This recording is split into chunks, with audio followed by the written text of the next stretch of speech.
اس بات کی نشانی اور اس بات کی پہچان ہے کہ اس کا کوئی نہ کوئی مالک ہے، اس کا فلاں مالک ہے۔ اور اگر اس پٹے کے اوپر نام لکھ دیا جاتا ہے کہ یہ عبد الرحمن کا ہے، یہ عبداللہ کا ہے، یہ فلاں کا ہے، یہ فلاں کا ہے، تو آدمی سمجھ جاتا ہے کہ ہمارے شہر میں، ہمارے گاؤں میں، ہماری بستی میں فلانا آدمی عبداللہ عبد الرحمن نام کا ہے، یہ اس کا جانور ہے، یا اس کی بھینس ہے، یا اس کا بیل ہے، یا اس کا بکرا ہے، یا اس کا جانور ہے۔ بین ہی اسی طرح سے جب ہم کلمہ لا الہ الا اللہ پڑھ لیتے ہیں اور توحید کا اقرار کر لیتے ہیں اور نبی کریم صلی اللہ علیہ وسلم کی رسالت کا اقرار کر لیتے ہیں اور اسے اپنے دل سے قبول کر لیتے ہیں بغیر شک اور شبہے کے، اور ہمارا نام پڑ جاتا ہے عبداللہ یا عبد الرحمن، تو گویا کہ یہ ہمارے گردنوں میں یہ پٹا ڈل گیا ہے کہ ہم نے اپنے آپ کو اللہ کے حوالے کر دیا ہے، اپنی تمام سب چیزوں کو اللہ کے ہم نے حوالے کر دیا ہے۔ اور ایک مسلمان کی خوشی بھی یہ ہوتی ہے، چاہت اور آرزو بھی ہوتی ہے کہ وہ اللہ سے قریب ہو جائے، اللہ کا نزدیکی بندہ بن جائے، اللہ کا دوست بن جائے۔ کیوں کہ جو اللہ کا دوست بن جاتا ہے، جو اللہ سے قریب ہو جاتا ہے، جو اللہ کا عزیز ہو جاتا ہے، پیارا بن جاتا ہے، اللہ کبھی اسے ضائع نہیں فرماتا، اللہ کبھی اسے ذلیل و رسوا نہیں فرماتا، اللہ کبھی اسے پریشان نہیں دیکھنا چاہتا، اللہ کبھی اس کی زندگی میں اس کے مرنے کے بعد اسے دکھ نہیں دے گا اور نہ ہی اسے عذاب عطا فرماتا، بلکہ وہ اللہ کا تو اس لیے بلکہ وہ اللہ کا نہایت ہی قریبی بندہ بن کر کے اللہ کی رضا اور خوشنودی کا اہل بن جاتا ہے، مستحق بن جاتا ہے۔ ہم میں ہر ایک چاہتا ہے، آپ چاہتے ہیں کہ نہیں چاہتے ہیں کہ اللہ سے قریب ہوں؟ بولو، ہم سب چاہتے ہیں، ہم سب چاہتے ہیں، بڑا ہو چھوٹا ہو، عالم ہو مولوی ہو، جاہل ہو امیر ہو، غریب ہو بیمار ہو، مرد ہو یا عورت ہو، ہر ایک مسلمان کی خواہش ہے، کیونکہ وہ جس طرح ایک مچھلی پانی کے بغیر زندہ نہیں رہ سکتی، اسی طرح ایک بندے مومن اللہ کے بغیر زندہ نہیں رہ سکتا۔ اللہ کا یقین، اللہ کا تصور اس کے دماغوں میں ہے اور اس کا دل اس کو مانتا ہے۔ تو آپ اللہ سے قریب ہونا چاہتے ہیں، اللہ سے نزدیک ہونا چاہتے ہیں اور اپنی باتیں اللہ سے پہنچانا چاہتے ہیں۔ آپ کی ہم سب یا ایھا الناس انتم الفقراء، اللہ فرماتا ہے اے دنیا کے لوگوں تم سب کے سب فقیر ہو، تم سب کے سب محتاج ہو۔ بڑے بڑے انبیاء، بڑے بڑے رسل، بڑے بڑے اولو العزم انبیاء اور رسل، نبی، پیر، شہید، اولیاء، صالحین، انسان، حیوانات، جتنے بھی ہیں سب اللہ کے محتاج ہیں، سب اللہ کے محتاج ہیں، سب اللہ عز و جل کے در کے بھکاری ہیں، سب اللہ کے در کے مگتا ہیں، سب اللہ کے، سب کی گردنیں اللہ عز و جل کے دربار میں جھکی ہوئی ہیں۔ اللہ مالک الملک ہے، تؤتی الملک من تشاء وتنزع الملک ممن تشاء وتذل من تشاء وتعز من تشاء بيدك الخير۔ اے اللہ تو ہی مالک الملک ہے، تو ہی مختار کل ہے، تو ہی حاکم مطلق ہے، تیرے ہی ہاتھ میں ساری بادشاہت ہے، تو جس کو چاہتا ہے بادشاہت عطا فرماتا ہے اور جس کو چاہتا ہے بادشاہت کے تختے سے اتار دیتا ہے، جسے چاہتا ہے عزت عطا فرماتا ہے اور جسے چاہتا ہے ذلیل کرتا ہے۔ بيدك الخير، اللہ ہی کے ہاتھ میں ساری خیر اور ساری بھلائیاں۔ یہ اللہ عز و جل کی شان ہے، یہ اللہ عز و جل کی عظمت ہے اور اس کی رفعت اور اس کی منزلت ہے۔ میرے بھائیو، ہم سب اللہ کے محتاج ہیں، ہم سب اللہ کے خیرات کے محتاج ہیں، ہم جتنے بھی مالدار ہو جائیں پھر بھی محتاج ہیں۔ حضرت ایوب علیہ السلام آپ جانتے ہیں کتنے بڑے نبی ہیں، آزمایا گیا مصیبتوں پریشانیوں میں، جسم کے اندر کیڑے پڑ گئے، اتنی بڑی حکمرانی کہ اللہ تعالیٰ نے بہت بڑی دولت عطا فرمائی، کئی ہزار گھوڑے، کئی بیویاں، غلام اور محل اور قصر اور بڑی دولت حضرت ایوب علیہ السلام کو اللہ تعالیٰ نے عطا فرمائی تھی۔ پھر اللہ تعالیٰ نے آزمایا، سب کچھ چھین لیا اور جسم کے اندر کیڑے پڑ گئے، کیڑے پورے جسم کے اندر، سر سے لے کر پیر تک کیڑے ہی کیڑے، لوگ نفرت کر کے بھاگ گئے، بیویاں چلی گئیں، غلام، خدام اور جو وزیر اور جو سب کچھ ختم ہو گیا، سب کچھ ختم ہو گیا، لیکن اللہ سے رشتے کو انہوں نے نہیں توڑا، اللہ سے اپنے رشتے کو جوڑے رکھا اور اللہ سے دعا کی کہ اللہ عز و جل نے قرآن کریم میں اس کو بیان فرمایا ہے کہ انی مسنی الضر ونادى واذ نادى ایوب، اور جب ایوب نے اپنے رب کو پکارا اور کہا اے اللہ مجھے دکھ ہوا ہے، اے اللہ مجھے تکلیف ہوئی ہے، اے اللہ میں بیمار ہوں، اے اللہ میں پریشان ہوں، اے اللہ میرے جسم میں کیڑے پڑ گئے ہیں، اے اللہ تو ہی ہے مجھے اس مصیبت سے نجات دینے والا۔ اللہ فرماتا ہے تو میں نے ایوب کو نجات دی، ایوب کو نجات دی، اور ایک وقت آیا کہ اللہ تعالیٰ نے اپنے اس نبی سے امتحان لیا، آزمائش لی، اور کہا زمین کے اوپر ٹھوکر مارو۔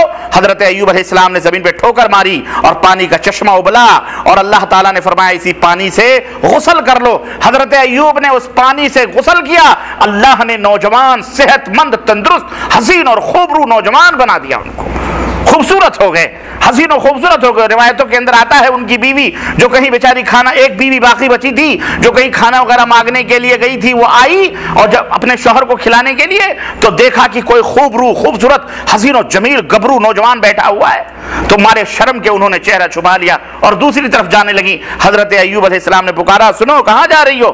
انہوں نے کہا کہ میں یہاں اپنے ایک بیمار شوہر کو چھوڑ کے گئی تھی، اب وہ نہیں ہے، تم اجنبی آدمی ہو، تم کون؟ کہا ادھر آؤ، قریب آؤ مجھے غور سے۔ بولے نہیں، میں اجنبی کے پاس نہیں آتی۔ چنانچہ آتا ہے کہ حضرت ایوب علیہ السلام نے جب مطلب ان کو بتلایا کہ مجھے غور سے دیکھو، میں ایوب ہوں، تمہارا شوہر ہوں، تو انہوں نے خوشیوں سے، ایسی بیوی کی خوشیوں کا کیا کہنا۔ پھر اللہ تعالیٰ نے انہیں پھر مال و دولت عطا فرمائے، امتحان میں کامیاب ہو گئے، آزمائش میں کامیاب ہو گئے، پھر اللہ تعالیٰ نے مال و دولت عطا فرمایا۔ عرض کرنے کا مطلب یہ ہے کہ ایوب علیہ السلام ایک دفعہ غسل خانے میں غسل کر رہے تھے۔ اصل واقعہ جو مجھے بتلانا تھا کہ اللہ کی رحمتوں کے ہم سب محتاج ہیں، اللہ کی برکتوں کے ہم سب محتاج ہیں، اور کوئی بھی ہو کوئی اللہ کی برکت سے منہ نہیں موڑ سکتا ہے۔ چنانچہ حضرت ایوب علیہ السلام غسل خانے میں غسل کر رہے تھے، چھت غسل خانے کی کھلی ہوئی تھی، اوپر سے اللہ نے آزمائش لی، اوپر سے اللہ نے سونے کی ٹڈیاں برسانا شروع کریں۔ غسل خانے میں سونے کی ٹڈیاں جانتے ہیں نا آپ؟ ہاں، ٹڈی ہوتی جو کھیتوں کو فصلوں کو برباد کرتی آتی ہے، تو سونے کی ٹڈیاں اوپر سے برسنے لگی، اور جب برس کر کے حمام میں گن لگی، اسی نہانے کی حالت ہی میں حضرت ایوب علیہ السلام سمیٹ کے پوری ٹڈیاں بھرنے لگے تھیلے میں، پورے کنارے کرنے لگے۔ جب یہ منظر اللہ رب العزت نے دیکھا تو ندا دی، آواز دی کہ ایوب تم کو ہم نے کیا نہیں عطا کیا ہے، تم کو ہم نے کیا کیا نعمتیں اور کیا کیا دولتیں نہیں عطا کی ہیں، لیکن حمام کے اندر ہو، اس حالت میں ہو، غسل کر رہے ہو، اور تمہارا پیٹ ابھی تک نہیں بھرا، اتنی دولتیں تم کو ہم نے عطا کی، حکومت، سلطنت، گھوڑے، خادم، نوکر، سب کچھ، اور زمین جائیداد سب کچھ تمہارے پاس موجود ہے، پھر بھی تم اتنے حریص اور لالچی کہ حمام میں سونے کی ٹڈیاں بٹور رہے ہو۔ اللہ اکبر۔ لیکن نبی ہوتا ہے بڑے کی، کہنے ہونہار پیروا کے چکنے پات، جو بڑا ہوتا ہے اس کی بات بھی بہت بڑی ہوتی ہے، اس کا کلام بھی اونچا ہوتا ہے۔ کلام الامام امام الکلام، اماموں کا جو کلام ہوتا ہے، اماموں کی جو بات ہوتی ہے، وہ بات بھی تمام باتوں کا امام ہوتی ہے، گفتگو بھی اعلیٰ اور بڑی ہوتی ہے کہ نہیں ہے؟ تو حضرت ایوب علیہ السلام نے کہا، اے اللہ بھلا تیری برکتوں اور رحمتوں سے کس بد نصیب کا پیٹ بھرنے والا ہے؟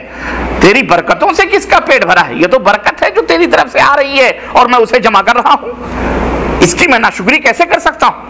تو یہ مالداروں کے لیے نصیحت ہے اس کے اندر کہ اللہ عطا فرمائے تو گھمنڈ نہیں کرنا چاہیے، غرور نہیں کرنا چاہیے، نمرود اور حامان شداد نہیں بن جانا چاہیے، قارون نہیں بن جانا چاہیے کہ یہ سب ہمارے محنتوں کی کمائیاں، نہیں، یہ اللہ کی دین ہے، اللہ نے تمہیں عطا کیا ہے، تم اسے غریبوں، فقیروں، مسکینوں، حاجت مندوں، ضرورت مندوں کے اوپر صرف کرو۔ تو عرض کرنے کا مطلب یہ ہے کہ میرے عزیزوں، میرے دوستوں، ہم میں ہر ایک اللہ عز و جل کا محتاج ہے، ہم میں ہر ایک اللہ تبارک تعالیٰ کے در کا بھکاری ہے، اور ہم میں ہر ایک یہ چاہتا ہے کہ اللہ کا قریبی بندہ بن جائے۔ کیوں کہ جب اللہ کا قریبی بن جائے گا تو یہ جو مالک الملک ہے وہ کیا کیا اسے عطا کر دے کچھ نہیں کہا جا سکتا۔ آپ نے ہر ایک مزدور یہاں پہ مزدوری کرتا ہے، اگر اسے کسی امیر کی صحبت مل جائے یا کسی امیر کے ہاں اسے رسائی مل جائے اور اس کے دربار میں صبح شام جائے تو اپنے آپ کو بھی امیر سمجھنا شروع کر دیتا ہے، اور کسی امیر سے اپنے آپ کو کم نہیں سمجھتا، ہے کہ نہیں؟ اس کو بھاؤ کھانا، جس کو ہماری زبان میں کہتے ہیں بہت بھاؤ کھا رہا ہے نہیں؟ امیر تو امیر ہے میاں، اگر کوئی کفیل ہے اور کفیل کا لاڈلا بن جاتا ہے تو سینہ تان کر کے چلتا ہے، میرا کوئی کچھ نہیں کر سکتا، میں قریے کی بستی کے جبے کے امیر کا آدمی ہوں، ہر ایک آدمی اپنے آپ کو مدیر سے دوستی ہے، میری فلانے سے دوستی ہے، ٹھکانے سے دوستی ہے۔ اللہ اکبر۔ یہ چھوٹے چھوٹے لوگ جو خود محتاج ہیں، جو خود کیا ہیں؟ محتاج۔ اور مجھے ایک واقعہ یاد آیا کہ ایک شخص غریب تھا، وہ شہر کے امیر کے پاس گیا، اپنے قبیلے کے، اس نے کہا کہ میں غریب ہوں، مجھے کچھ دو۔ اس نے کہا کہ تم جاؤ شہر کے امیر کے پاس جاؤ۔ وہ شہر کے امیر کے پاس گیا، اس نے کہا وزیر کے پاس جاؤ۔ اس کے پاس جاؤ. اس سے وزیر نے کہا بھائی میں کیا دے سکتا ہوں, ایسا ہے کہ جو بادشاہ ہے تم اس کے پاس جاؤ, اس سے کہو تمہاری پریشانی دور ہو جائے گی. چنانچہ جب وہ بادشاہ کے دربار میں ان سب سے جوجھتے ہوئے بیچارہ بادشاہ کے دربار میں پہنچا تو دیکھا بادشاہ مسجد کے اندر نماز پڑھنے کے بعد میں وہ اپنے دونوں ہاتھوں کو اٹھا کر کے اور گڑ گڑا کر کے دعا کر رہا ہے. یہ جا کے پیچھے کھڑا ہوا, اس نے دیکھا کہ بادشاہ کچھ مانگ رہا ہے, پلٹنے لگا. اتنے میں بادشاہ نے دعا ختم کری اور پلٹ کر کے دیکھا, کہا کہ کون ہو بھائی, کیا بات ہے, کیوں آئے ہو؟ کہا میں آیا تھا ایک غرض, ایک ضرورت لے کر کے, لیکن میں خود دیکھ رہا ہوں کہ تم خود کسی کے سامنے ہاتھ پھیلا کے مانگ رہے ہو. اللہ, جب تم خود کسی سے مانگ رہے ہو تو ایک مغدے کی مراد تم کیسے پوری کر سکتے ہو؟ تو میں نے سوچا کہ جس سے بادشاہ مانگ رہا ہے اتنا بڑا ہو کے, اس بادشاہ سے میں کیوں نہ مانگوں جس سے بادشاہ مانگ رہا ہو, اس لیے تم سے کچھ نہیں چاہیے. اس بادشاہ نے کہا تمہیں بڑی اچھی بات سمجھ میں آئی ہے, جاؤ اللہ سے مانگو, اللہ تمہیں عطا فرمائے. اسی لیے حضرت رسول اکرم صلی اللہ علیہ وسلم نے اپنے چچیرے بھائی عبداللہ ابن عباس رضی اللہ تعالی عنہما ان کا ہاتھ پکڑ کر کے کہا, یا غلام, یا غلام, احفظ اللہ احفظک, اے بچے اللہ کو یاد رکھ, اللہ تجھے یاد رکھے گا. احفظ اللہ تجد تجاہک, اللہ کو یاد رکھ, اللہ کو ہر میدان میں اپنا مددگار پائے گا. وَإِذَا سَأَلْتَ فَاسْأَلِ اللَّهِ, اور جب کچھ کوئی بھی چیز مانگنا ہے تو اللہ سے مانگو. وَإِذَا سَأَلْتَ فَاسْأَلِ اللَّهِ, جب مانگنا ہے کوئی چیز تو اللہ سے مانگ. وَإِذَا اسْتَعَنْتَ فَاسْتَعِنْ بِاللَّهِ, جب تجھے کوئی مدد طلب کرنی ہے تو اللہ سے مدد طلب کر. اور سن, اگر پوری دنیا تجھے کسی چیز کے دینے کے اوپر جمع ہو جائے اور اللہ نے تیرے مقدر میں اسے نہ دینا لکھا ہے کہ یہ اس کو نہیں ملنا ہے, تو پوری دنیا مل کے اسے دے سکتی؟ بولو. اللہ کے رسول صلی اللہ علیہ وسلم نے فرمایا, اور اگر اللہ کوئی چیز تجھے دینا چاہے اور پوری دنیا مل کے اس کی مخالفت کرے کہ اسے نہ ملے, تو اسے جو اللہ دینا چاہتا ہے اسے کوئی روک سکتا؟ وہ پوری دنیا روک سکتی؟ نہیں روک سکتی. یہ اللہ رب العزت کے اوپر توکل اور اللہ رب العزت پر بھروسہ. تو عرض کرنے کا مطلب یہ ہے کہ ہم سب محتاج ہیں اللہ تعالیٰ کے. ہم میں ہر ایک اللہ کا قریبی بننا چاہتا ہے, اور قریب بننے کے کتنے فائدے ہیں یہ آپ اور ہم پر مخفی نہیں ہیں میرے عزیزو. جو اللہ کا قریبی بن جاتا ہے, جو اللہ کا دوست بن جاتا ہے, اللہ اس کا ہاتھ بن جاتا ہے, اللہ اس کے پاؤں بن جاتا ہے, اللہ اس کی آنکھیں بن جاتا ہے, اللہ اس کے کان بن جاتا ہے, جن کانوں سے وہ سنتا ہے, جن آنکھوں سے وہ دیکھتا ہے, اور جن پاؤں سے وہ چلتا ہے, اور جن ہاتھوں سے وہ دیتا ہے. تو ہم میں ہر ایک اللہ کا قریب ہونا چاہتا ہے, اور بالخصوص ہم میں جو پریشان حال ہیں وہ چاہتے ہیں کہ اپنی باتوں کو اللہ سے کہیں اور زیادہ سے زیادہ قریب ہو کر کے کہیں.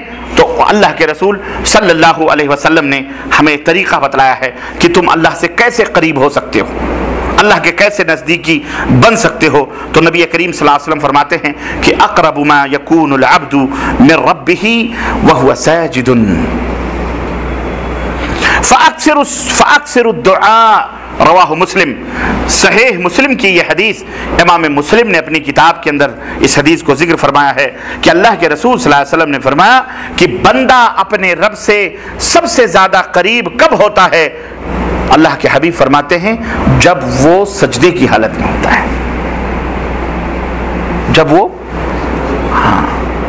سجدے کی حالت میں ہوتا ہے تو بندہ اللہ سے سب سے زیادہ قریب ہوتا ہے, سب سے زیادہ قریب ہوتا ہے. یہاں تک کہ اللہ سے جیسے کوئی آدمی کسی کے کان میں سرگوشی کرے, آہستہ آہستہ باتیں کرے, اتنا قریب ہوتا ہے. تو اللہ کے حبیب فرماتے ہیں فَأَكْثِرُ الدُّعَاء, تو اے میری امت کے لوگوں, جب تم اللہ سے اتنے قریب پہنچ چکے ہو تو اللہ سے زیادہ دعا کرو, زیادہ سے زیادہ دعا. میرے بھائیوں, اس حدیث پاک کے اندر بہت ساری نصیحتیں ہمارے لیے موجود ہیں.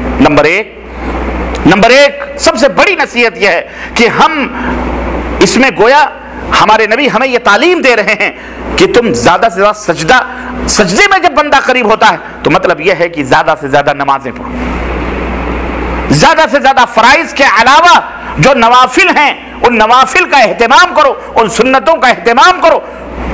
جب رات کی تاریکیوں میں دنیا سو رہی ہو اس وقت اٹھ کر وضو بنا کر رب کی بارگاہ میں مصلی بچھا کر سجدے کرو، نماز پڑھو، اور اس نماز میں اس سجدے کی حالت میں جب تم اللہ سے قریب ہو جاؤ اس وقت اللہ سے زیادہ دعا کرو، اللہ سے قریب بن جاؤ گے۔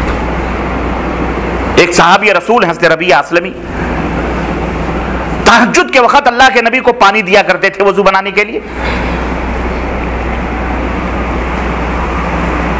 ایک دفعہ اللہ کے رسول صلی اللہ علیہ وسلم نے فرمایا صلی یا ربیعہ